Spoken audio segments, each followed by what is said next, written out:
tenemos el gusto de presentarles a la licenciada Paulina Valencia, directora ejecutiva del Centro Mexicano Pro Bono. Adelante, Paulina, bienvenida. Muchas gracias, Jorge, y buenas tardes a todos los que nos acompañan el día de hoy. Les voy a robar 2 minutos antes de empezar la capacitación para presentarles a los que todavía no conocen a Centro Mexicano Pro Bono. Les voy a contar rápidamente quiénes somos. Centro Mexicano Pro Bono es una asociación civil sin fines de lucro. Nació en 2015 y la fundadora es Ivette Montero, y nuestro objetivo es facilitar el acceso a la justicia a grupos vulnerables de la población, organizaciones de la sociedad civil y emprendedores sociales por medio de una red de abogadas y abogados que tenemos comprometidos con el cambio social en nuestro país. Somos lo que se conoce en países del común clearinghouse. En México le diríamos una casa de filtrado. ¿Y qué quiere decir? Que somos una institución que crea puentes entre quienes tienen la necesidad de ayuda legal y no tienen recursos económicos y abogados, con justamente la red de abogados especialistas con las que trabajamos, y son quienes, pues como en el caso del día de hoy, les otorgan esta asesoría y capacitación legal. ¿Qué es pro bono? El pro bono quiere decir por el bien público, por el bien común, y para los abogados significa que toda esta asesoría y este acompañamiento legal que damos, lo damos de manera completamente gratuita y pues con los mayores estándares de calidad. Es un compromiso que tenemos los abogados en México, y en este sentido, en 2018 se lanzó en México los estándares Pro Bono México, que es justo un documento que define el trabajo legal pro bono. Entonces, si alguno de ustedes tiene más interés de conocer qué es el trabajo pro bono, pues los invito a que conozcan este documento. Centro Mexicano Pro Bono trabajamos con 4 tipos de beneficiarios, que son individuos de grupos vulnerables de la población, organizaciones de la sociedad civil, que es el caso de ustedes el día de hoy, microemprendedores y emprendedores sociales. ¿Qué hacemos? Bueno, pues en primer lugar, y la razón por la que vengo a presentar a Centro Mexicano el día de hoy es justo porque quiero que sepan que ustedes, como organizaciones de la sociedad civil, además de la capacitación del día de hoy, les podemos dar un acompañamiento personalizado y apoyarles en diferentes materias que pudieran tener al interior de su organización, es decir, aspectos societarios, si necesitan modificar sus estatutos, si necesitan hacer algún tema de revocación de poderes, si no tienen claridad sobre cuáles son sus obligaciones, por ejemplo, las obligaciones de celebrar las asambleas, cada cuándo, o si tienen dudas con temas fiscales, cuándo presentar sus informes, si quieren ser donataria autorizada, cómo lograrlo, si no saben cuáles son las disposiciones de prevención del lavado de dinero y la importancia de que organizaciones como ustedes pues sepan cuáles son las obligaciones que deben de cumplir. Por ejemplo, también en temas laborales, el día de hoy se les va a dar una capacitación, pero también les podemos apoyar si les gustaría tener una asesoría personalizada, por ejemplo, si no tienen contratos con sus colaboradores, quieren que les ayudemos a realizarlos, si tienen marcas, formas de propiedad intelectual, en fin, este es un catálogo de todos los servicios que les podemos brindar. ¿Y cómo lo podemos brindar? Les voy a dejar aquí un link en el que ustedes simplemente van a la página de Centro Mexicano Pro Bono, llenan su solicitud, con eso nos llega y ya nosotros les estaríamos contactando para iniciar todo el procedimiento. Bueno, otro de nuestros ejes, y es justamente lo que estamos haciendo el día de hoy, pues es dar capacitaciones y talleres sobre diferentes temas que contribuyan a su fortalecimiento, porque pues para Centro Mexicano Pro Bono estamos conscientes del papel tan importante que ustedes juegan. Entonces, por eso, pues nuestra misión es ayudarlos a ustedes a que fortalezcan a sus instituciones. Entonces, aquí de la mano de la Junta de Asistencia Privada y por supuesto con todo el apoyo de la red de abogadas y abogados que tenemos, el día de hoy es el caso del despacho Basham Rinche Correa, pues podemos llevar a ustedes todo este tema de fortalecimiento de la cultura de la legalidad.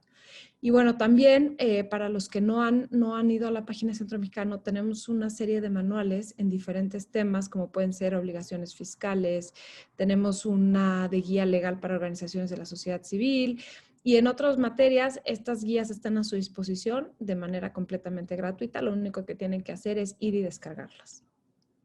También nosotros dentro del Centro Mexicano Pro Bono Implementamos manuales y políticas pro bono en despachos.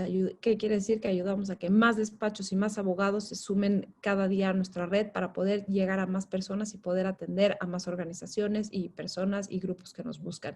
Y finalmente también hacemos mucha investigación para incidir en política pública en temas que consideramos relevantes. Todo este trabajo lo hacemos de la mano de nuestros aliados, como es el día de hoy, pues la Junta de Asistencia Privada de la Ciudad de México, a quien nuevamente agradecemos por la confianza, por invitarnos a ser parte y a poder llegar a ustedes. Entonces, pues muchas gracias, Jorge, y a todo tu equipo, como siempre, por confiar en Centro Mexicano Pro Bono y ayudarnos a que podamos cumplir nuestra misión. Y bueno, pues como les decía, todo este trabajo se hace de la mano de una red de abogadas y abogados pro bono, que son quienes son especialistas en todas las materias. Buscamos siempre un especialista que tenga conocimiento pues muy profundo, que esté actualizado y que les pueda llevar a ustedes todo este conocimiento de una manera sencilla y que por supuesto pueda resolver todas las dudas que puedan surgir. Entonces, bueno, el día de hoy es el caso del despacho Basham Rinchi Correa con Fundación Basham, a quien nuevamente agradecemos muchísimo su apoyo para poder pues llevar a cabo esta capacitación. Entonces, bueno, pues muchísimas gracias a todos. Como les decía, les voy a dejar el link de Centro Mexicano Pro Bono. De verdad, si tienen dudas, acérquense, mándenos correos. Tenemos también un WhatsApp en el que les podemos contestar dudas. Muchísimas gracias, Jorge. Te cedo la palabra. Muchas gracias, Pau. Gracias por estos servicios que pueden ofrecer a las instituciones de asistencia privada. Y pues muy bien, vamos a pasar a presentar a la licenciada Adriana Sánchez Quiroga, quien es abogada especializada en consultoría laboral para clientes locales y extranjeros, así como en preparación de opiniones legales, auditorías laborales, contratos de trabajo, cálculos de liquidación, políticas de teletrabajo, ejecución de determinaciones de contratos de trabajo y uso de diversos instrumentos y mecanismos legales para la administración de las relaciones laborales. Tiene experiencia laboral en Estados Unidos en materia de daños corporales y en materia de inmigración. Asimismo, tiene experiencia en formalización y administración de contratos de adquisición pública, prevención de lavado de dinero y control societario y corporativo. Dentro de sus publicaciones encontramos el derecho al olvido, su ideal regulación en México. De igual manera, cuenta con experiencia académica como cátedra de estudiantes de Derecho de la Universidad La Salle en el tema Derecho al Olvido. Cuenta con reconocimientos, por ejemplo, en su tesis de licenciatura intitulada El Derecho al Olvido, la cual se encuentra indexada en el buscador jurídico de la Suprema Corte de Justicia de la Nación. Pues sin más, con mucho gusto le cedemos la palabra a la licenciada Adriana Sánchez Quiroga. Bienvenida, licenciada. Muchas gracias, licenciado Jorge y licenciada Paulina. Muchas gracias a todos por su participación y por su presencia hoy en este día, en este webinar.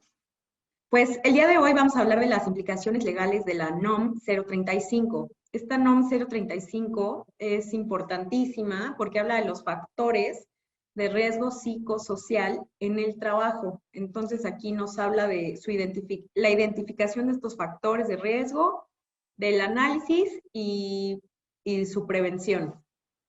Muy bien. Este es el nombre completo de la NOM 35, factores de riesgo psicosocial en el trabajo, identificación, análisis y prevención. Tenemos que ubicarnos que en el mundo de las regulaciones, tenemos que ubicarnos que esta es una norma oficial mexicana. Quiere decir que es periférica a la Ley Federal del Trabajo. Ahora bien, con esta nueva NOM, o la NOM 035, o NOM 35 como se le conoce, pues nos introduce nuevos conceptos que, si bien la ley federal no los maneja como tal, sí los ahonda esta NOM 35. Entonces, tenemos que entender que lo que nos va a interesar son los acontecimientos traumáticos severos, el apoyo social, diagnóstico de seguridad y salud en el trabajo, entorno organizacional favorable, factores de riesgo psicosocial, medidas de prevención, acciones de control, política de prevención y violencia laboral. Con estas palabras, con estos conceptos, podemos darnos cuenta, podemos advertir que se trata de todo lo que le puede pasar a una persona en su día a día, ya sea en el trabajo, bueno, o sea, esto implica trabajo, familia, vida personal, pero aquí nos vamos a enfocar al trabajo, ¿no? Entonces, Entendamos que un acontecimiento traumático severo es la ocurrencia de la muerte o que representa un peligro real para la integridad física y puede generar estrés postraumático. Un ejemplo de esto es alguien que vivió quizás una explosión, un derrumbe, un incendio o un accidente. El sismo es un acontecimiento, el terremoto del 17 fue un acontecimiento traumático severo, y así entre otros. Apoyo social son las acciones para mejorar las relaciones sociales en el trabajo. Entiéndase, propiciar ayuda mutua, actividades culturales, deportes, diagnóstico de seguridad y salud en el trabajo. Es la identificación de las condiciones inseguras o peligrosas. Esto podrían ser materiales, ¿no? Es peligroso tener gasolina en el trabajo y, pues bueno, hay gasolina en el trabajo, eso es un diagnóstico. Entorno organizacional favorable es aquel en el que se promueve el sentido de pertenencia del trabajador en la empresa. La formación para realizar tareas, la formación del trabajador, o sea, qué formación tiene el trabajador para realizar las tareas que se le encomendaron, y la definición precisa de las responsabilidades que cada trabajador tiene. Asimismo, tiene que haber comunicación proactiva y buena entre patrón, trabajador y entre trabajadores, entre compañeros. Tiene que haber una distribución adecuada de las cargas de trabajo, jornadas de trabajo que vayan conforme a la Ley Federal del Trabajo y una evaluación y reconocimiento del desempeño del trabajo del trabajador. Todo esto forma parte de un entorno organizacional favorable. Estas conductas o actitudes fomentan un entorno favorable. Ahora bien, los factores de riesgo psicosocial son los que provocan ansiedad o alteran el sueño o causan estrés en el trabajador. Medidas de prevención y acciones de control son las acciones que previenen y mitigan los factores de riesgo. Estas son consecuencia de haber detectado o de factores psicosociales negativos o de tener un correcto diagnóstico de seguridad. Finalmente, política de prevención. Este es un documento que esta NOM nos va a pedir, que no pedía la Ley Federal del Trabajo, pero esta NOM, esta norma oficial mexicana, ya la pide, que es la declaración de principios y compromisos que establece el patrón para cumplir con lo establecido por esta norma oficial mexicana. Finalmente, violencia laboral se entiende para esta norma oficial mexicana, solo para esta NOM 35, se entiende como violencia laboral los actos de hostigamiento, acoso psicológico, malos tratos y cualquier conducta que daña la integridad o la salud del trabajador. Para la NOM 35 es importante mencionar que no contempla el acoso sexual. Esto es un punto fino muy importante porque el acoso sexual, aunque si bien es cierto causa un montón de factores psicosociales negativos en la persona, tiene un tratamiento especial y su tratamiento especial es penal. Es penal, incluye discriminación o por supuesto Ley Federal del Trabajo. Entonces, el acoso sexual va a tener otro tratamiento que será visto en otro tema. Pero ahorita nos vamos a concentrar en el hostigamiento, acoso psicológico y malos tratos.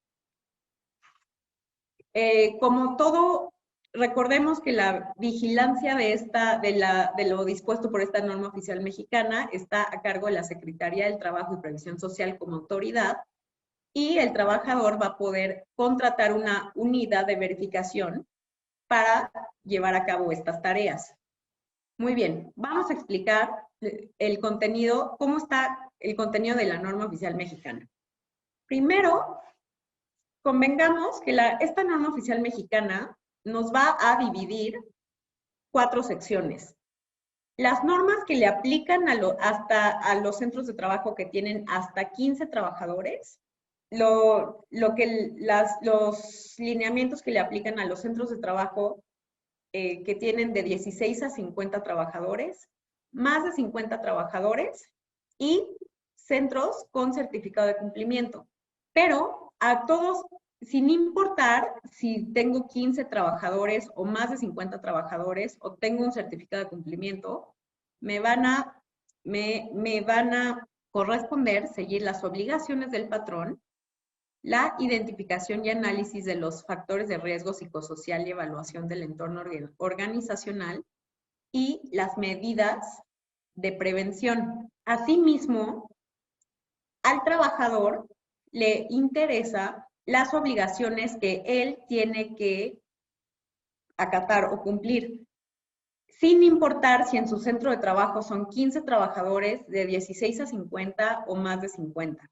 Las unidades de verificación también le atañen a todo centro de trabajo, sin importar el número de trabajadores. Y el procedimiento para la evaluación de la conformidad igualmente es indistinto. Muy bien, la manera en la que vamos a desarrollar esta presentación, para que sea fácil su acceso, es que vamos a explicar punto por punto de lo que esta NOM nos exige, y al final vamos a acotar o definir a qué centro de trabajo le corresponde qué obligación. No varía mucho, pero eso lo vamos a hacer hasta el final. Las obligaciones del patrón van de la sección 5, son la sección 5 y le atañen los puntos 5.1 y 5.8. Esta norma oficial es una especie de libro de rayuela donde tienes que leer y adelantarte y luego regresar atrás, bueno, regresar, y tienes que después adelantarte otra vez. Entonces, es importante saber que las obligaciones se encuentran ubicadas en la sección del 5.1 al 5.8. Primero que nada, el patrón lo que necesita tener es una política de prevención de riesgos psicosociales. Esta política necesita incluir la prevención de los factores de riesgo psicosociales, prevención de la violencia laboral y promover un entorno de organización favorable.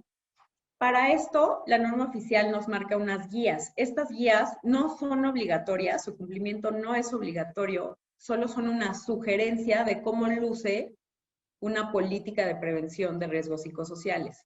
Pero cada centro de trabajo puede tener la que mejor le convenga. Después tenemos que se deben adoptar medidas de prevención y control de riesgos. Esto quiere decir que se deben prevenir, controlar y promover y atender las prácticas opuestas al entorno organizacional favorable y los actos de violencia laboral. Otra obligación es la identificación de trabajadores expuestos y canalizarlos para su atención. Tenemos que identificar qué trabajadores están expuestos a riesgos psicosociales graves o quienes quizás sufrieron un acontecimiento traumático severo. Y una vez que se detecta quién fue asaltado recientemente, quién fue maltratado por su jefe recientemente o quién vivió o presenció, puede ser que no le haya ocurrido a él, pero quién lo presenció, una vez que lo identifiquemos, debemos canalizarlo para que se le atienda. Esto naturalmente se le debe canalizar a una institución apropiada, ya sea médica o psicológica, quizás psiquiátrica, pero tiene que ser ya con una institución pues especializada. Después, se deben practicar exámenes médicos y evaluaciones psicológicas a los trabajadores expuestos a violencia laboral. Es posible que algún trabajador o un grupo de trabajadores que estuvieron o sea, que todos eran miembros del mismo equipo y el mismo jefe era muy violento con todos y quizás les obligaba a tener jornadas nocturnas inhumanas por 3 días seguidos. Bueno, a estas personas se les necesita practicar un examen médico o evaluaciones psicológicas porque claramente estuvieron expuestos pues, a violencia laboral o riesgos psicosociales. Se debe difundir entre los trabajadores la información concerniente a la prevención, promoción y atención de prevención de riesgos psicosociales, promoción de un ambiente organizacional favorable y la atención de violencia laboral. El centro de trabajo debe difundir información también de qué mecanismos cuenta ese centro de trabajo para que el trabajador presente sus quejas o denuncie actos de violencia laboral. Y también es muy importante que el centro de trabajo comparta, difunda los resultados que obtuvo después de este dictamen. O sea, el trabajador tiene derecho de conocer los resultados de su centro de trabajo. Finalmente, esto ya es papeleo, pero se tiene que hacer. El centro de trabajo, el patrón, necesita llevar registros sobre los resultados de la identificación de los riesgos, medidas de control adoptadas y nombres de los trabajadores que se les aplicaron exámenes clínicos. Ahora, las obligaciones de los trabajadores son un poco menos, pero necesitan observar las medidas de prevención y control que dispone esta NOM 035 y el patrón. Es decir, la norma oficial mexicana te dice lo mínimo con lo que tienes que cumplir, pero si el patrón además tiene otras, es obligación del trabajador cumplir con ello. Es también obligación del trabajador abstenerse de realizar malas prácticas y actos de violencia. Una muy común son las novatadas en los centros de trabajo. O sea, está bien si son inofensivas, pero si esto va a ser violento o va a afectar al trabajador en su fuero interno, en su ámbito psicosocial, por supuesto debe abstenerse de realizar estas malas prácticas. Debe participar en la identificación de factores de riesgo psicosocial. ¿Qué quiere decir esto? Que si el trabajador, que si el patrón está haciendo un dictamen o está en temporada de dictamen y le pide a sus trabajadores que identifiquen factores de riesgo psicosocial o violencia laboral, pues tiene el trabajador que participar activamente en detectarlos. O sea, sí es una tarea conjunta, porque muchas veces el patrón no ve cosas que sí ve el trabajador que realiza la acción o trata con ciertas personas o está en ciertos ambientes. El trabajador debe informarle de las prácticas opuestas al entorno favorable y actos de violencia al patrón. Es muy similar al punto 3. En el punto 6.3 le pide al trabajador que identifique los factores de riesgo, pero en el 6.4 te exige que se lo informes a tu patrón. También exige que se le informe al patrón de esto por escrito y sobre todo de los acontecimientos traumáticos severos que se presenciaron o se sufrieron. Este escrito tiene unas características particulares y debe contener la fecha de elaboración, el nombre del trabajador que elabora el escrito, los trabajadores involucrados, la fecha en que ocurrió el acontecimiento y una descripción de los acontecimientos.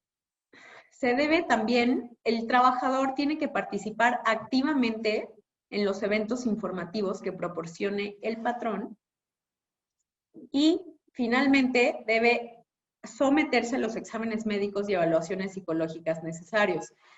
Porque, como bien sabemos y como ya estamos advirtiendo de esta NOM, pide un involucramiento activo por parte del trabajador y del patrón.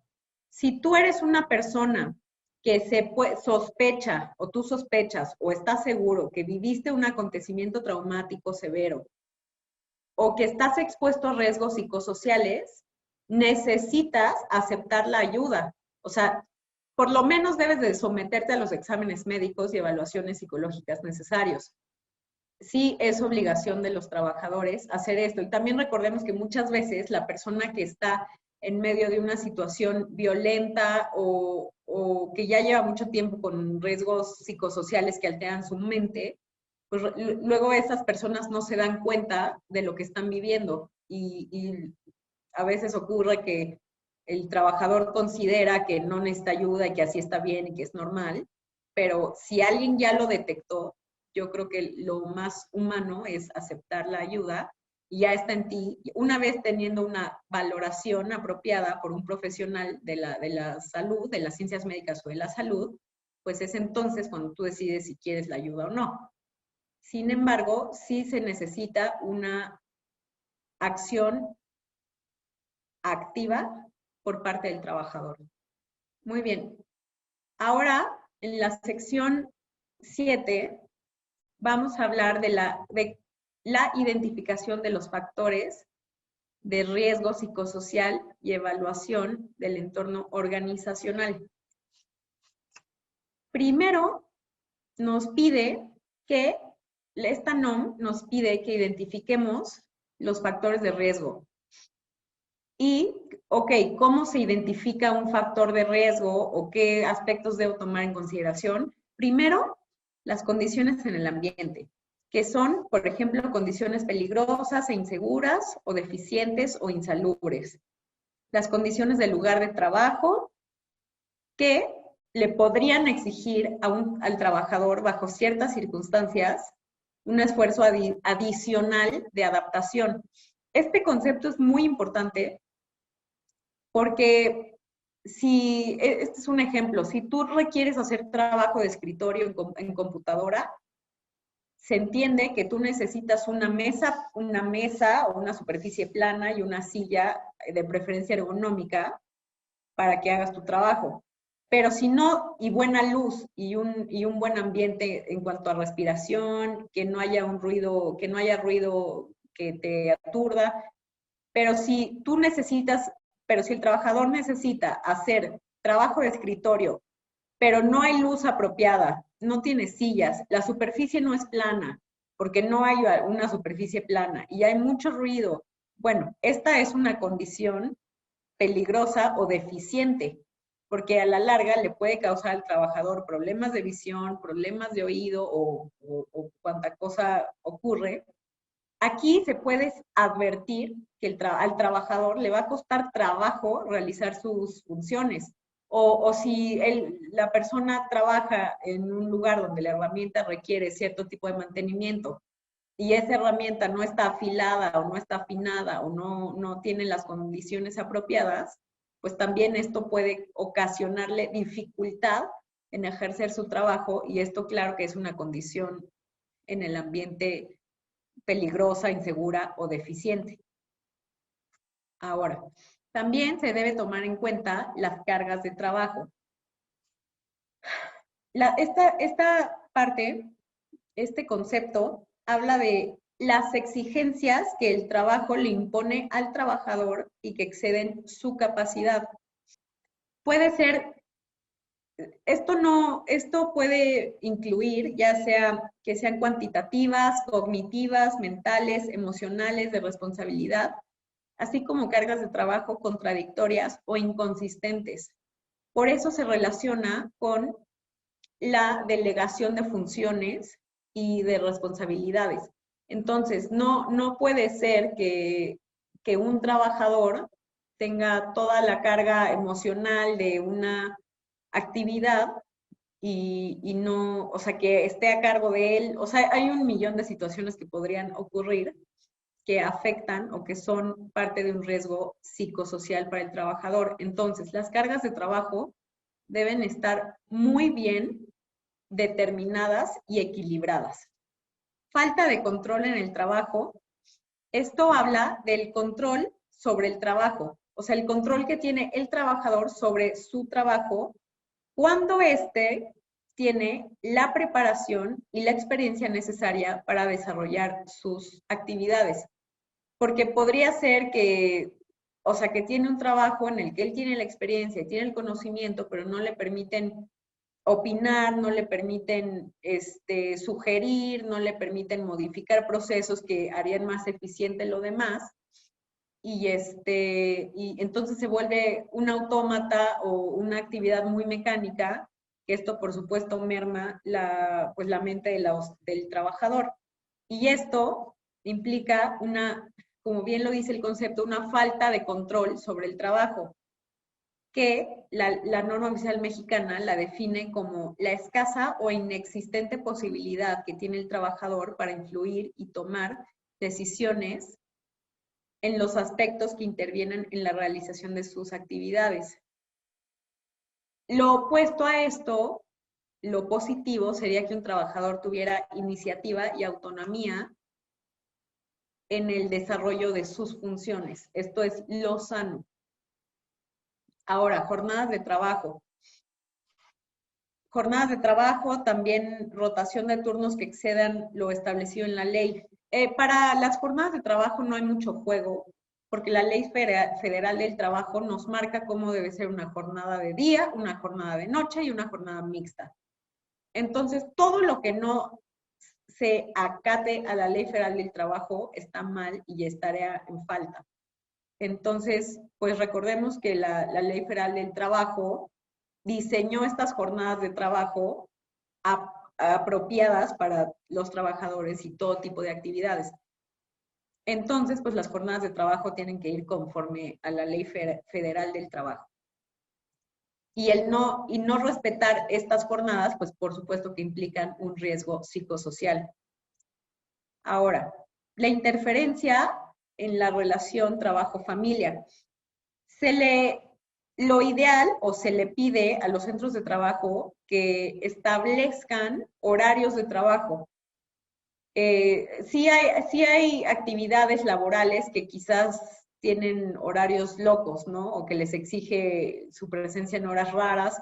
No sé, existen funciones como la de los médicos o gente que está en un área de emergencia. Sin embargo, sí sería importante designar roles para que no interfiera el trabajo en las relaciones que tiene el trabajador con su familia o su vida personal. Finalmente, liderazgo negativo. También se debe identificar un liderazgo negativo y relaciones negativas. Se entiende como liderazgo negativo a la actitud agresiva o impositiva de un jefe hacia sus subordinados. Y se entiende como relación negativa cuando el trabajador o entre trabajadores es imposible interactuar o solucionar problemas relacionados con el trabajo. Entonces, así es muy importante identificar en qué equipo o en qué persona hay un liderazgo negativo. Por ejemplo, la paz del terror. Esto es muy común cuando es un jefe que dice, no, es que mi equipo funciona perfecto, todos son responsables, a mí todos me respetan. Pues sí, pero a lo mejor ese jefe es un energúmeno y es un neurótico y todos le tienen miedo y ya nadie vive en paz pensando en él o sueñan con él. Bueno, esto ya claramente afectaron su psique. Ahora bien, y relaciones negativas, pues esto también ocurre cuando hay bullying o acoso laboral entre compañeros. Entonces, liderazgo negativo es de jefe a subordinado y las relaciones negativas es entre iguales o quizás la jerarquía varía, pero no hay una subordinación de por medio. Ahora bien, violencia laboral, ya recordemos, ya aprendimos que para esta NOM, la violencia laboral es el acoso psicológico, el hostigamiento y los malos tratos. El acoso o acoso psicológico se identifica porque daña la estabilidad psicológica, la personalidad, la dignidad o la integridad del trabajador. Puede haber una intimidación sistemática, amenazas, pero no se va a considerar el acoso sexual porque recordemos que el acoso sexual para temas laborales tiene un tratamiento penal, entonces pues es un tema completamente distinto. Finalmente, el hostigamiento es el ejercicio del poder. Aquí casi siempre ocurre del jefe a sus subordinados y pueden ser conductas verbales, físicas o ambas. Eso es el hostigamiento. Y finalmente los malos tratos, pues son insultos, burlas, humillaciones, ridiculizaciones, vejaciones y pues todo lo que se ha considerado maltrato. Eso es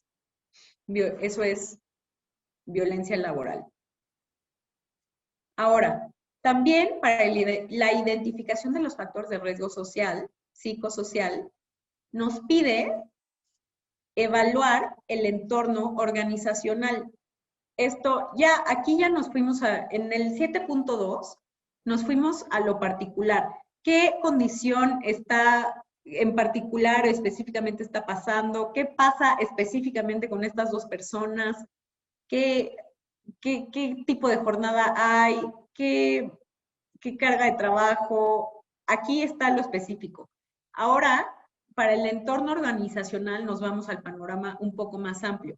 Entonces, esta NOM quiere ver si hay sentido de pertenencia del trabajador en su empresa. Es el famoso que tengan la camiseta puesta, pues no se pide, a nadie se le pide que deje su vida por la empresa, no es recomendable.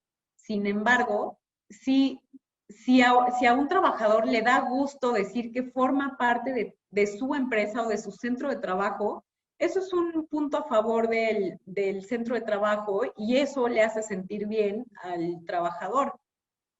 Si por el contrario le apena decir que trabaja en tal lugar porque se sabe que ahí no hay ética, se sabe que son corruptos y se sabe que pasan cosas horribles adentro y que te obligan a hacer cosas horribles o que hay mucha violencia por medio, pues esto ya para empezar sabemos que es una bandera roja que habla de que no hay un entorno organizacional favorable en el centro de trabajo.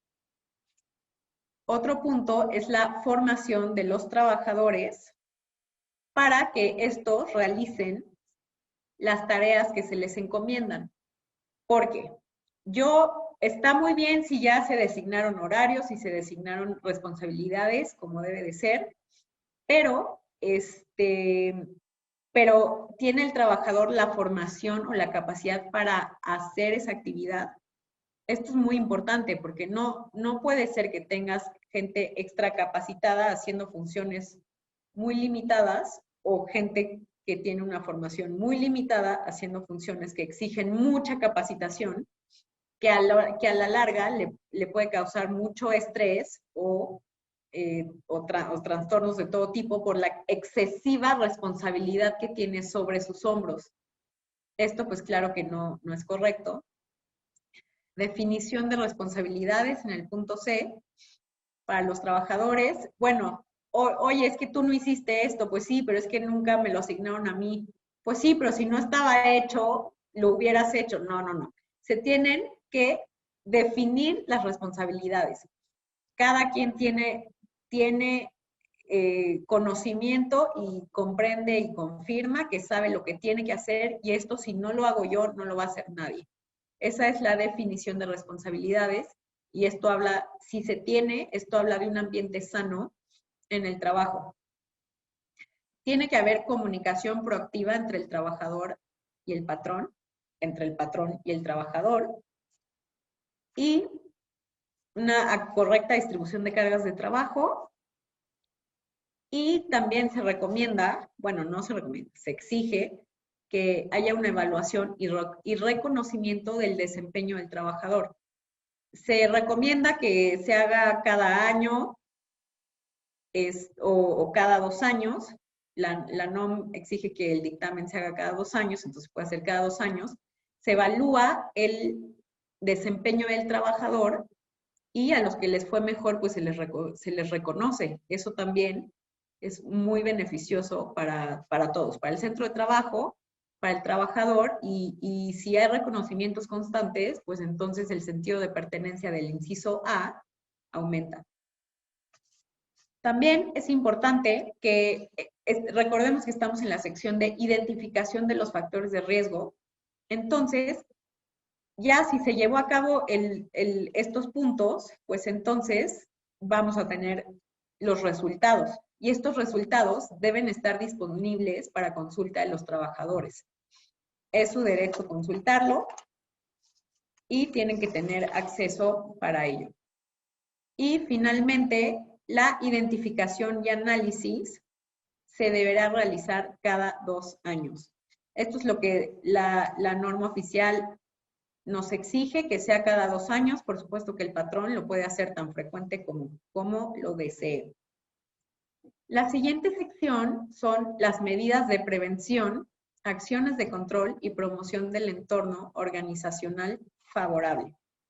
Se entiende como prevención y promoción las acciones que impulsan el apoyo social, la difusión de información y la capacitación. Entonces, ¿qué nos pide para el tema de la prevención y la promoción?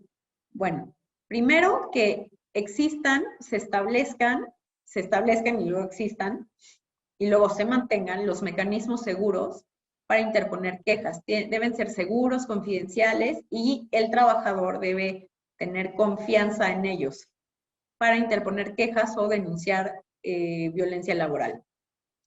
También se solicita que sean acciones que promuevan la pertenencia, capacitación, definición de responsabilidades, distribución adecuada de cargas de trabajo y jornadas laborales, evaluación y reconocimiento del desempeño. Acciones que promueven la pertenencia incluye actividades culturales, deportivas, incluye también alguna dinámica de integración con la familia. Quizás ese día puedes llevar a tus hijos al trabajo y va a haber cosas emocionantes. Todo esto promueve la pertenencia. También debe haber acciones que fomenten la capacitación del trabajador. Podría ser que, bueno, los martes va a haber clases de inglés, o qué necesitas para tu trabajo, saber Excel. Pues aquí vamos a dar capacitación en Excel, el estudio de lo que se necesite saber. El centro de trabajo sabrá cómo puede capacitar mejor a sus trabajadores. ¿Qué consideraciones se debe tomar en torno a la prevención y a la promoción? Bueno, el punto 8.2 nos sugiere varias. ¿Son cuántos son? Son 8. Son 8, nos sugiere 8. Entonces, quiere que consideremos desde todos los aspectos del centro de trabajo: el liderazgo, el control de trabajo, el apoyo social, el equilibrio en la relación trabajo-familia, el reconocimiento en el trabajo, prevención de la violencia laboral, la información y comunicación que se proporciona a los trabajadores y capacitación y adiestramiento. Vamos a ir discerniendo cada una. El liderazgo habla del manejo de conflictos y cargas de trabajo, que sea una distribución equitativa. El líder o el jefe tiene que ser capaz de solucionar los conflictos y tiene que ser capaz de no ocasionar conflictos. Y respecto a las cargas de trabajo, pues necesita existir una distribución equitativa. Respecto al control de trabajo, se necesita involucrar a los trabajadores para la toma de decisiones, siempre y cuando estos cuenten con la experiencia y capacitación para ello. Si tienes un experto que lleva 30 años haciendo su actividad o tiene la experiencia necesaria, tiene la capacitación, bueno, lo ideal es que esta persona pues desarrolle sus funciones y utilice su propio criterio para la toma de decisiones de sus actividades laborales. El apoyo social nos habla de que se promueva la ayuda mutua entre las relaciones entre trabajadores, que se ayuden los unos a los otros, intercambio de conocimientos, experiencias, y aquí entra el fomento de actividades culturales y deportivas y proporcionarle al trabajador pues todo lo que se necesite. Equipos, útiles, herramientas. Finalmente, el equilibrio en la relación trabajo-familia, pues se habla de que se establezcan horarios de trabajo que por supuesto le permitan al trabajador desarrollar sus funciones, pero también tener tiempo de calidad con su familia, o tiempo con su familia, o que tenga tiempo para sí mismo, tiempo personal.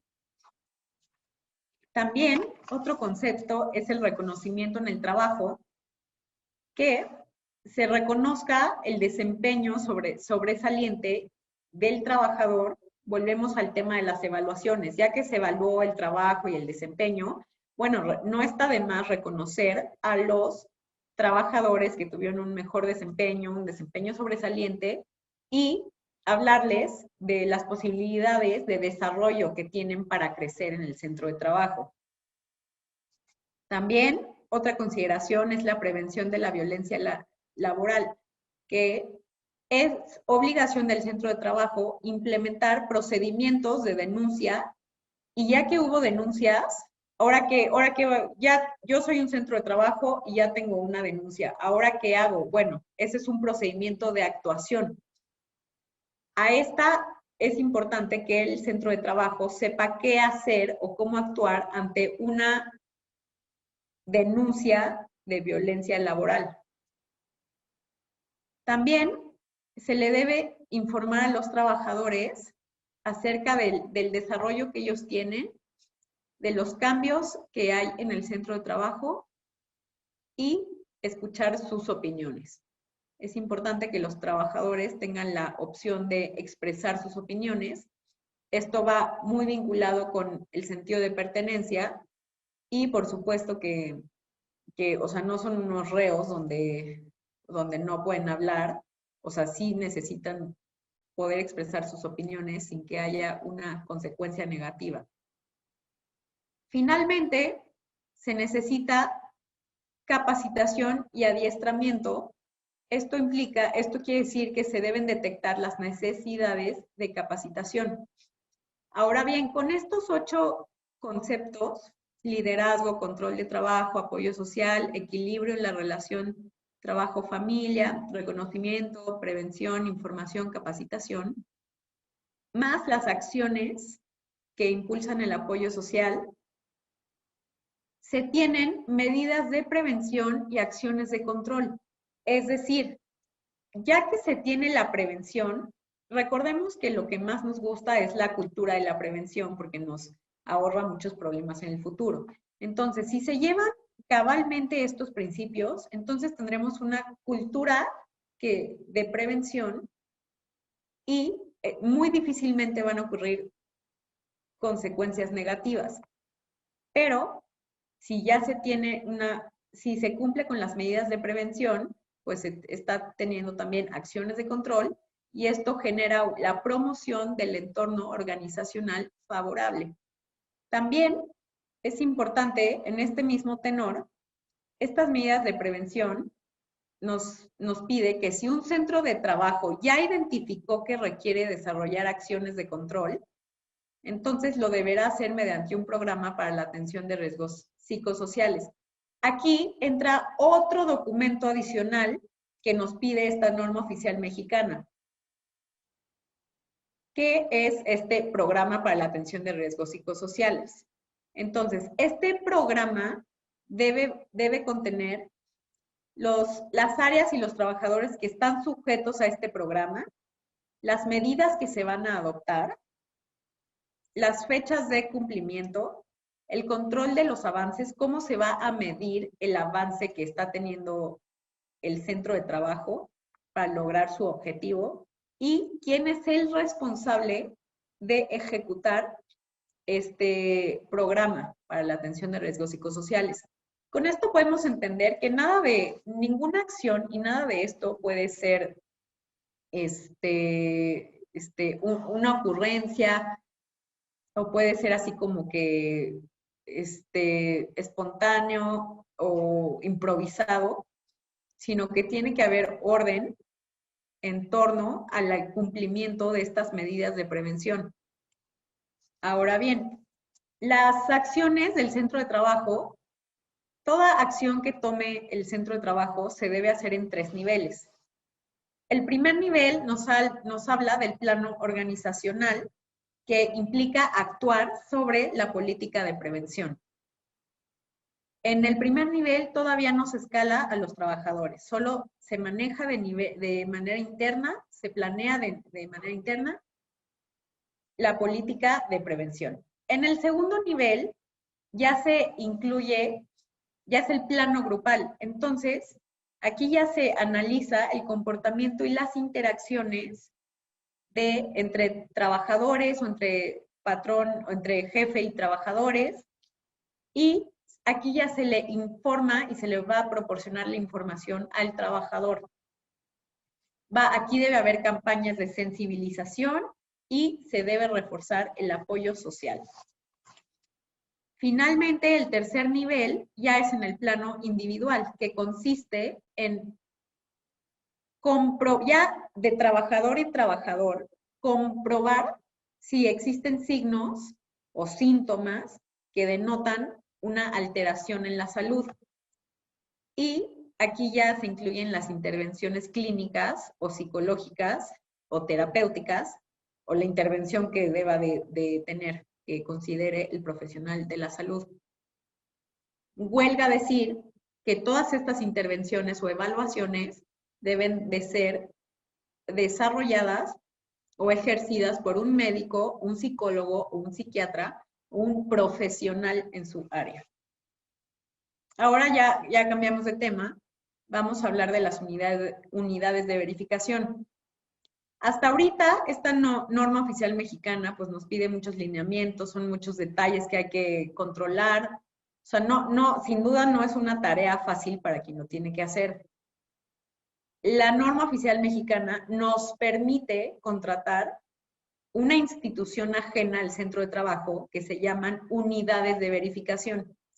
Estas unidades de verificación necesita tener ciertos requisitos para poderla contratar. Entonces, los requisitos de esta unidad de verificación es que esté acreditada y aprobada por las instituciones, por las autoridades laborales y conforme a la ley de meteorología. Estas unidades de verificación van a aplicar todos los criterios que ya vimos en esta norma oficial mexicana y van a aplicar y se van a conducir conforme al procedimiento para evaluación de la conformidad. Su trabajo va a terminar cuando emitan un dictamen. Es muy importante que emitan su dictamen que informen lo que está pasando en el centro de trabajo, y este dictamen tiene que tener ciertos requisitos. Va a tener los datos del centro de trabajo verificado, datos de la unidad de verificación, como el nombre, número de acreditación, número de aprobación otorgado por la Secretaría del Trabajo, el domicilio de la unidad de verificación y los datos del dictamen, la clave, el nombre del verificador, la fecha, número de dictamen, vigencia del dictamen, lugar de emisión, fecha de emisión y número de registro del dictamen. Finalmente, el método con el que la unidad de verificación utilizó para ejercer su verificación. Y se recuerda que este dictamen tiene una vigencia de 2 años. Ahora ya estamos llegando al final. El procedimiento para la evaluación de la conformidad, así se llama esta sección, es aplicable tanto a la autoridad laboral o a las unidades de verificación que realicen una visita de inspección en el centro de trabajo. Entonces, los aspectos a verificar se realizarán mediante la constatación física, revisión documental, registros y entrevistas. La constatación física implica ir a las instalaciones, ver las condiciones de trabajo, estar tiempo ahí, ver si la persona que hace trabajo de escritorio en efecto tiene un lugar apropiado para utilizar la computadora o lo hace sobre una máquina y esta máquina pues no es el ambiente o la condición ideal. La revisión documental es eso, como su nombre lo dice, la revisión de documentos, todo lo que considere el verificador. Los registros, pues todo tipo de registros que tenga el centro de trabajo. Y también está entre sus facultades entrevistar a los trabajadores. Entonces, esta norma oficial mexicana nos marca un criterio para seleccionar trabajadores, que si en el centro de trabajo hay de 1 a 15 trabajadores, pues se entrevista a un trabajador.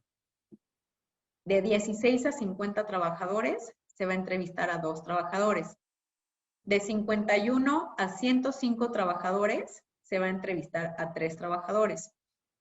Y si en el centro de trabajo hay más de 105 trabajadores, se va a entrevistar a un trabajador por cada 35. Y el tope de entrevistados va a ser de 15. Ahora, estas evidencias documentales o registros se pueden exhibir de manera impresa o por medios electrónicos, pero los trabajadores sí deben tener acceso y se debe conservar por 1 año toda la información que se recabe. Muy bien, ahora,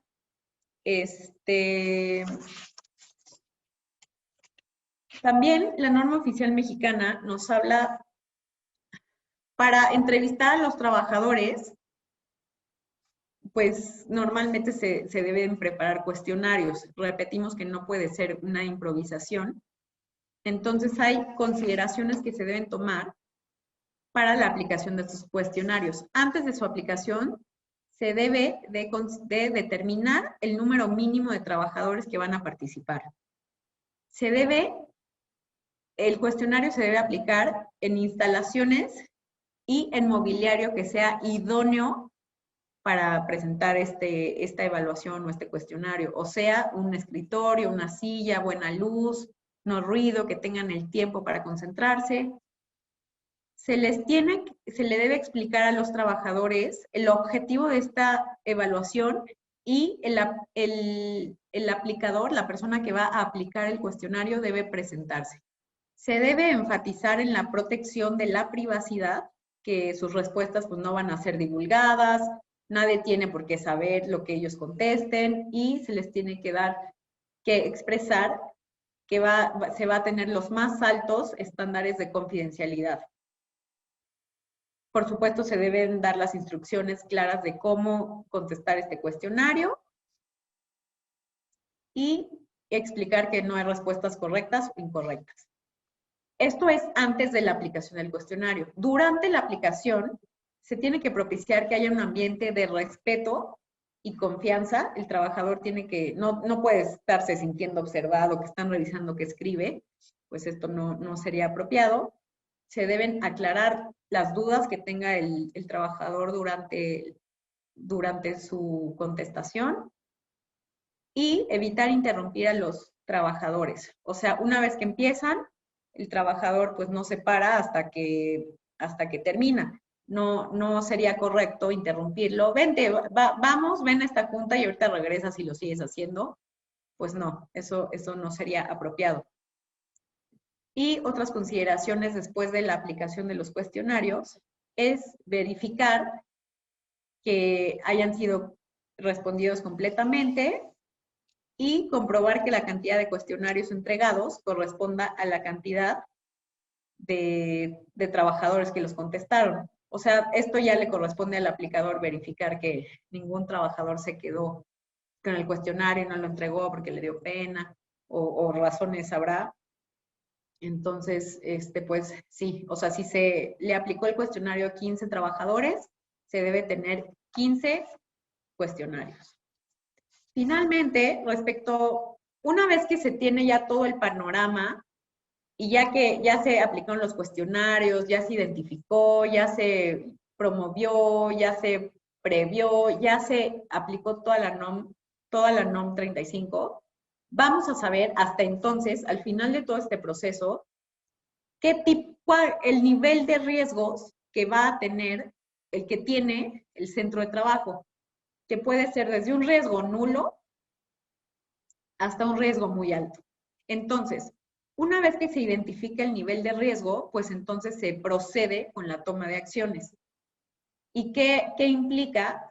Por supuesto que además de las que el patrón considere y quiera tomar, pues esta norma oficial nos marca unos lineamientos que se deben seguir. Por ejemplo, establecer acciones para cuando es un riesgo muy alto, pues se debe establecer acciones de intervención y evaluaciones específicas. En el riesgo alto, se debe determinar acciones de intervención, y se incluyen campañas de sensibilización.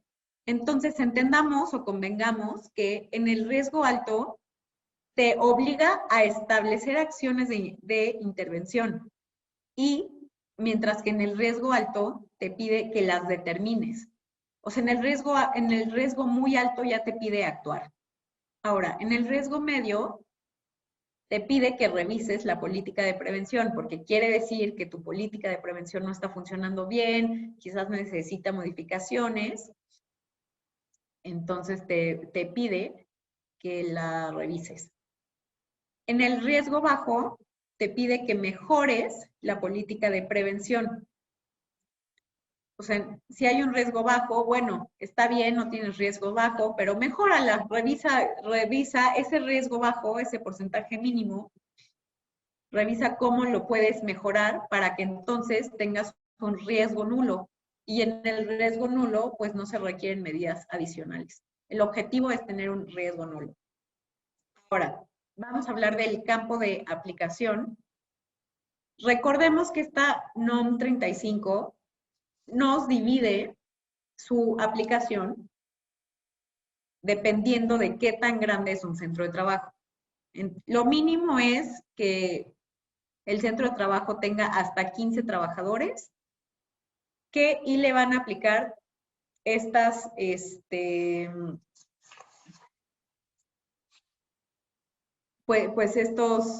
lineamientos, ¿no? Recordemos que los 5 son las obligaciones del patrón. Entonces, el patrón está obligado a llevar a cabo estas obligaciones y también necesita establecer medidas de prevención. Esa es obligatoria y esa es común en las otras opciones.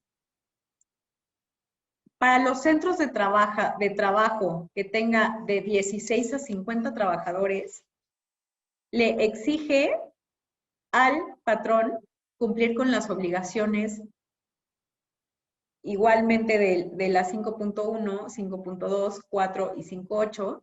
Se añaden algunas que el de 15 no tenía. Tiene asimismo que aquí en el de 16 a 50 trabajadores ya te pide que hagas una identificación y análisis de los factores de riesgo y que evalúes el entorno organizacional, mientras que con los 15 trabajadores solo te pide que tengas medidas de prevención. Pero de 16 a 50, pues ya te pide que identifiques. Más el cumplimiento de las medidas de prevención. Y en un centro de trabajo que tenga más de 50 trabajadores, además de cumplir con las obligaciones propias con las obligaciones del patrón, necesita también identificar los factores de riesgo psicosocial y violencia laboral y también necesita tener las medidas de prevención. Ahora bien, podría pasar que un centro de trabajo cuente con un certificado de cumplimiento que es exigible por otros ordenamientos jurídicos y otras normas oficiales mexicanas. Pues si tiene este certificado de cumplimiento, entonces ya en automático está cumpliendo con las obligaciones aquí mencionadas, la 1, la 7, y también está cumpliendo con las medidas de prevención 8.1 y 8.2. Ahora, consecuencias de incumplimiento de no acatar lo establecido por la NOM 035? Pues primero, que el centro de trabajo se puede hacer acreedor de una inspección de trabajo, sanciones pecuniarias, es decir, de dinero, y las multas que se le impongan al centro de trabajo o al patrón pueden ir desde las 50 a las 5,000 UMAS. Una UMA es la unidad de medida y actualización, y para 2024 está en 108.57 pesos diarios, mensuales son 3,300 y anual 39,600. Pues muchísimas gracias por su presencia y gracias por estar aquí, y gracias. Muchas gracias, licenciada Adriana. Vamos a dar pauta a la sesión de preguntas y respuestas. Ya tenemos algunas capturadas. Vamos a comenzar. La primera, ¿pueden describir qué se requiere presentar en caso de una visita por parte de la autoridad? Ya que apliqué cuestionarios, estoy armando mi carpeta. ¿Qué van a revisar en caso de una visita y qué demuestro para cumplir con la norma? Bueno, se debe, como bien lo mencionamos anteriormente, se debe exhibir todos los registros que se tenga, los cuestionarios, y también la autoridad le va a requerir lo que la autoridad quiera revisar. Entonces, básicamente todo el proceso que esté documentado que gire en torno al cumplimiento de esta norma oficial. Muchas gracias, licenciada. La siguiente pregunta, ¿puede definir la violencia laboral? Sí, la violencia laboral son los malos tratos, humillaciones, amenazas, vejaciones, o cualquier elemento que dañe ya sea mentalmente o físicamente, la integridad del trabajador. Muchas gracias. La siguiente pregunta, ¿las políticas se van armando de acuerdo a las características del centro de trabajo? Es decir, ¿se derivan de los resultados de las guías? Sí. Las guías que comenta, ¿dónde las podemos conseguir? La norma oficial mexicana, o sea, si tienen acceso a Internet, en Google o en el buscador que prefieran, pueden escribir Norma Oficial Mexicana 035 y hasta el final, ahí es donde marca estas guías. Son sugerencias. O sea, el centro de trabajo puede establecer las que desee, pero esta norma oficial mexicana en esas guías te muestra pues la línea, la pauta. Muchas gracias. La siguiente pregunta. Si la organización solo cuenta con 2 trabajadores, ¿cómo aplica la norma 035? Igual, la norma 035, el mínimo es hasta 15 trabajadores. Quiere decir que un trabajador o 2 le incluye esta sección. Muchas gracias. La siguiente pregunta. ¿A qué se refiere el punto 6.6? Participar en los eventos informativos que proporcione el patrón. ¿Cómo? ¿A qué se refiere el punto 6? Ajá, me imagino que era a una lámina donde venía un numeral 6.6 que decía participar en los eventos informativos que proporcione el patrón. Sí, la sección 6 habla de las obligaciones que tiene el trabajador para con el centro de trabajo. Si bien es cierto, la carga de responsabilidades la tiene el patrón, también el trabajador tiene obligaciones. Y esa es una de las obligaciones que tiene el trabajador. Muchas gracias. Al aplicar los exámenes, nadie de los trabajadores dijo haber sufrido acontecimiento traumático severo, pero es un panteón y por consiguiente entendemos que las preguntas de la norma 035 no aplican para este caso, pero sobreentendemos que hay otras y por eso pudiera llevar un acompañamiento psicológico para los trabajadores. Pues sí, o sea, es muy común que la persona que está inmersa en una situación peculiar o extraña, a veces no sabe que lo está y no se da cuenta, pero si ya los responsables o los patrones se dan cuenta que quizás sus trabajadores se beneficiarían de una ayuda, la que consideren, pues entonces proporcionarles las ayudas. Aunque ellos respondan que no, también si se sabe que están expuestos a un riesgo psicosocial importante como trabajar en un panteón, pues claro que se beneficiarían de tomar acciones. Muchas gracias. Siguiente pregunta.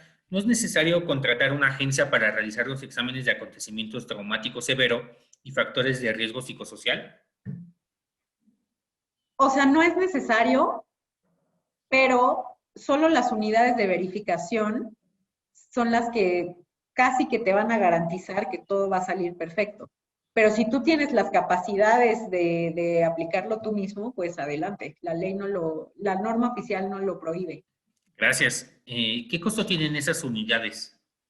No lo sé. Yo creo que varía de unidad en unidad y yo creo que sería cuestión de contactarlas. ¿Existe alguna página oficial o link para estas unidades de verificación? No, yo no, pero sí se tiene que verificar que estén autorizadas por la Secretaría del Trabajo, las autoridades laborales y por la ley de metrología. No sé si son conscientes, pero contratar una unidad de verificación cuesta y cuesta mucho. Costos que no están previstos en el presupuesto anual. Bueno, ese era un comentario de un participante. ¿Cómo puedo saber qué unidades de verificación existen? ¿Hay algún directorio? Misma duda sobre No, unidades de verificación. sí. ¿Cómo ubicarlas? Cuando el centro de trabajo no tiene 15 empleados, ¿qué sucede? O sea, sí, no importa, o sea, es hasta 15 trabajadores, pero pueden ser menos. Puede ser un trabajador o pueden ser dos o pueden ser 15. O sea, pero les atañe lo mínimo que la norma oficial establece. ¿Qué pasa si los empleados están en dos ubicaciones? Es decir, en una oficina 3 empleados y en la otra 50. ¿Qué campo de aplicación debo aplicar? Se aplica por centro de trabajo.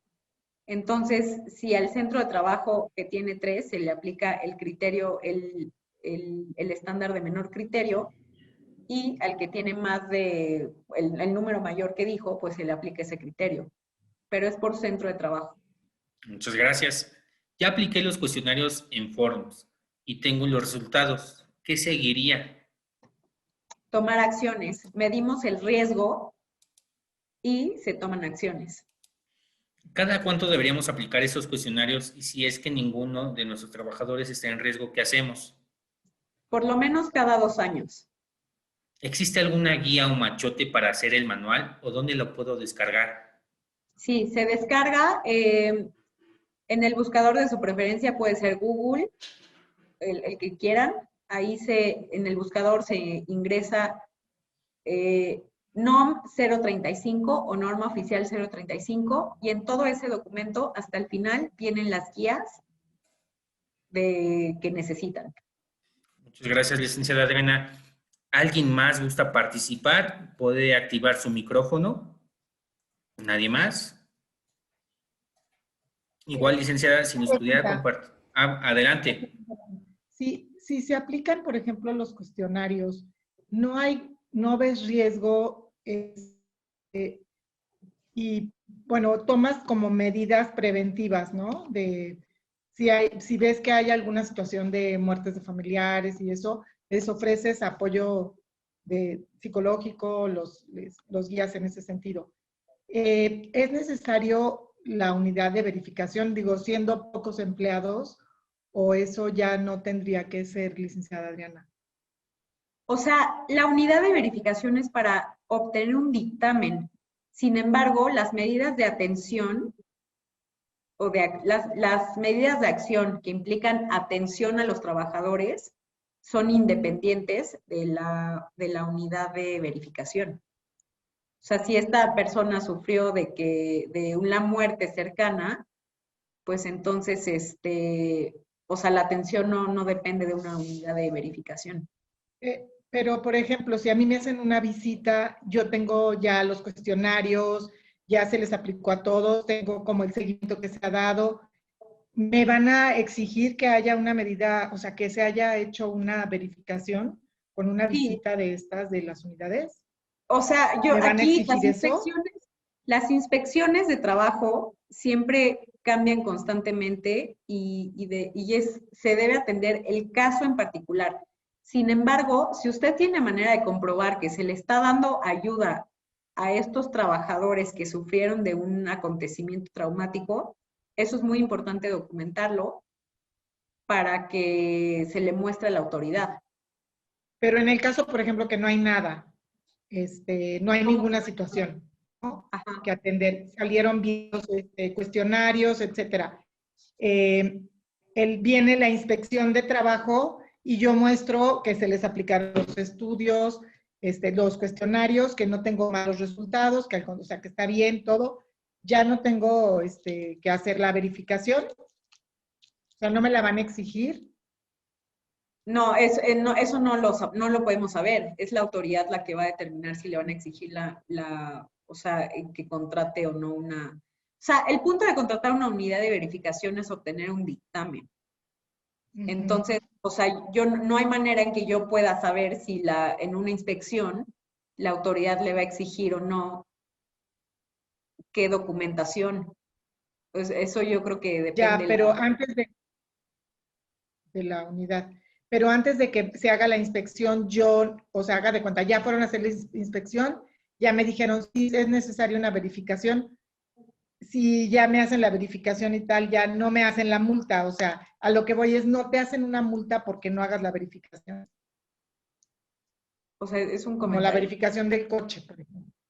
Ajá. No, yo pregunto, si yo no hago la verificación del coche, me multa. No, si se lo exigió Si la yo autoridad. no hago la verificación. Sí, o sea, solo cuando lo exige. Perdón. Perdón, ¿eh?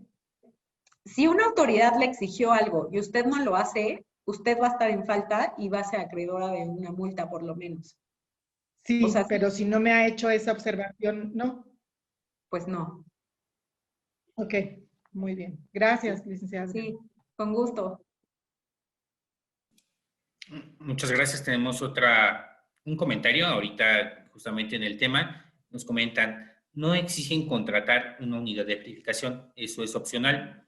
Y nos piden favor a la licenciada si nos puede repetir las recomendaciones cuando el dictamen sale riesgo muy alto y alto. Claro. Primero que nada, cuando el riesgo es alto, se pide que determines acciones de intervención y que incluyas una campaña de sensibilización. Es decir, aquí te está alertando y te dice, ¿qué vas a hacer? Entonces, yo ya tengo que estar prevenido y determinar qué acciones voy a hacer, cómo voy a actuar ahora. Y campañas de sensibilización es, a ver, en este centro de trabajo ya se detectó que ustedes hacen novatadas o que ustedes esto o que ustedes el otro. Y ya el centro de trabajo y el patrón están enterados de lo que está pasando y nos vamos a hablar de este tema en particular. Eso se llama una campaña de sensibilización. Eso es en el riesgo alto. Pero cuando hay un riesgo muy alto, te pide que establezcas acciones de intervención. O sea, ya intervienes. O sea, en el alto determinas cómo vas a actuar, pero en el muy alto ya te exige la intervención. Y te pide evaluaciones específicas. Es decir, bueno, aquí ya se entendió que hay homofobia. Bueno, pues entonces nos vamos a evaluar la homofobia directamente.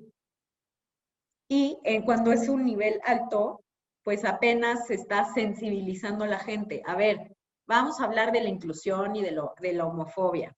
Vamos a sensibilizar a todos somos humanos, no podemos estar agrediendo a nadie, o sea, se va a sensibilizar. Pero en el muy alto ya te exige, aquí ya hubo daños, en el muy alto ya hubo daños, o está a punto de haber un daño, entonces aquí ya te exige una evaluación médica o psicológica. Muchas gracias, licenciada. ¿Nos puede recomendar una guía o ejemplo para realizar nuestro manual de riesgos psicosociales?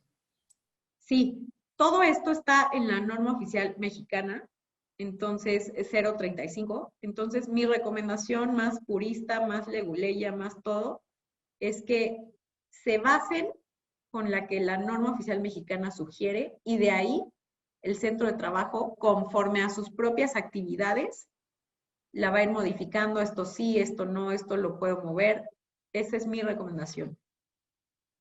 Muchas gracias. Después de tener alto riesgo y llevar a cabo las medidas necesarias, ¿cuánto tiempo después se debe de volver a evaluar? Cada 2 años. Tenemos un comentario, nos indican, se tiene que solicitar mediante un oficio la visita de las autoridades para que certifiquen que se está llevando a cabo conforme el número de trabajadores la norma 035, o se tiene que esperar hasta que ellos realicen la visita. No, pues yo me esperaría. Sí. Muy bien, son todas las preguntas a través del chat. ¿Alguien más gusta participar activando su micrófono? Ok, tenemos otra más. Los cuestionarios también los tienen que contestar los jefes o los encargados de las diferentes áreas de trabajo, o ellos están exentos de participar. No, no están exentos de participar, pues los jefes también son, bueno, a ver, tenemos que especificar qué tipo de centro de trabajo es. Pues los jefes, aunque jefes, también son empleados del centro de trabajo. Entonces, ahora que si el jefe es el patrón, pues entonces él no. O sea, digo, sería una situación extraordinaria que el patrón, jefe y patrón, esté expuesto como que a bullying o acoso o así. O sea, sería extraordinario. Pero si el jefe, por muy jefe que es, él es empleado también, sí se le tienen que aplicar los cuestionarios. Muchas gracias. ¿Alguien más desea participar? Igual, licenciada, si nos pudiera compartir la presentación para compartirla a todo el grupo. Claro que sí, con mucho gusto. Muchas gracias. Tenemos duda. Aunque estén por honorarios asimilados, ¿se tienen que aplicar los cuestionarios? Sí, sí, sí, sí. Esta que aplica a las instituciones, los miembros de los patronatos en las instituciones de asistencia privada deben llenar los cuestionarios. Los patronos no son empleados. Pues no, pero hay subordinación de por medio. O sea, el criterio es, si la persona tiene subordinación con el centro de trabajo, sí. Si no está subordinado, pues no. Muchas gracias. ¿El voluntariado entra también en la norma 035? El voluntariado, pues no, porque el voluntariado implica que no te pagan, ¿no? Y pues se entiende que puedes irte cuando quieras. O sea, pues no, eso yo creo que tendríamos que revisarlo a profundidad, pero a veces en los voluntariados sí hay empleados, ¿no? Es cierta organización que tiene empleados. Pues no, o sea, mi respuesta es que no. En la norma oficial mexicana es para centros de trabajo y sus trabajadores y patrones. Muchas gracias. ¿En los cuestionarios se evalúan a los jefes directos? Sí, sí podría ser, sí. ¿A servidores sociales también se les tendrá que aplicar el cuestionario? A servidores sociales. Pero ¿cuál es el contexto? Sí, o sea, personal que realice su servicio social en las instituciones. Ya. Pues sí, porque sí implica subordinación de por medio. Sí. Muchas gracias. ¿Alguna otra duda o comentario? Igual sobre la última pregunta, nos indican que el personal de servicio social no es fijo. ¿Aún así se aplica el cuestionario? Pues sí, o sea, si hay subordinación y estos chicos de servicio social están expuestos a un líder que es un neurótico y los violenta y les condiciona obtener su certificado de servicio social y tienen que aguantar jornadas inhumanas y así, pues sí, o sea, y también, sí, claro que aplica. O sea, es por centro de trabajo, se le aplica al centro de trabajo independientemente de qué puesto tenga la persona que colabora en ese centro de trabajo. Muchas gracias, licenciada. Ya no tenemos más dudas. Ok, una última. ¿A las personas que están prestando su servicio por honorarios también se les tienen que aplicar los cuestionarios? Sí. Ok, me voy a permitir compartir la pantalla para hacer entrega de un reconocimiento a nombre de la Junta de Asistencia Privada a la licenciada Adriana Sánchez Quiroga por haber impartido esta actividad de capacitación titulada Implicaciones legales de la norma 035. Firma la licenciada Arlet Ruiz Mendoza, directora de programas asistenciales. Muchas gracias, licenciada Adriana. Con gusto se la haremos llegar.